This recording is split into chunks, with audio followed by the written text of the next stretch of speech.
It's very clear where this country's headed, so in order to prepare, I've been rereading Viktor Frankl's Man's Search for Meaning.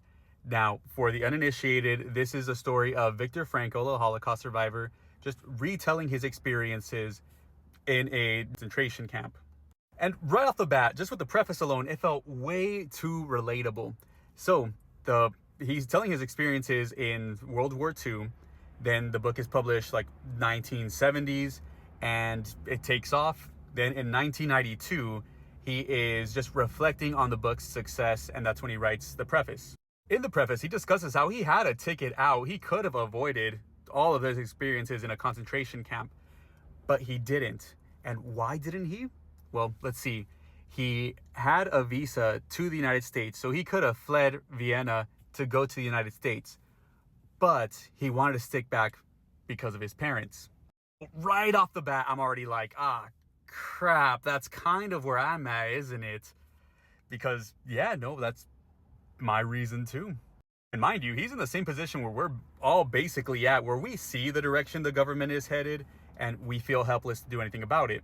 And in the preface, at this point, the book has sold over 3 million copies, and he gets to talk about it around the world. And this was very inspiring as a, author trying to sell books. But he's talking about how whenever he's talking about his book in the United States, the very first thing they ask him is, how do you feel about the book's success? Which is wild, because everywhere else that he does the talks, they're always asking him like, oh, well, why didn't you flee earlier? The answer being, he stuck around for his parents. Now, there is no doubt in my mind that if he could go back in time and save his parents, he absolutely would. And yes, ultimately, because of this experience, he did become successful, and he does give the secret to success, which is don't go around chasing success. Viktor Frankl did not search for success at all. In fact, the very first copies of the book didn't even include his name. So he wasn't even mentioned as the author of his own book. He just really wanted to tell his experiences and how he found, meaning and the will to survive against the worst odds possible. And I guess the secret to success here really is don't go looking for it. It turns out it's been right beside you as a faithful companion this entire time.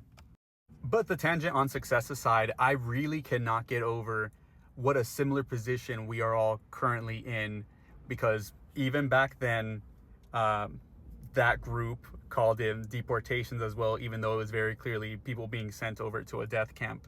Now, it's not a one-for-one recreation. It's never going to be a one-for-one recreation because things are constantly different, but the similarities really are there.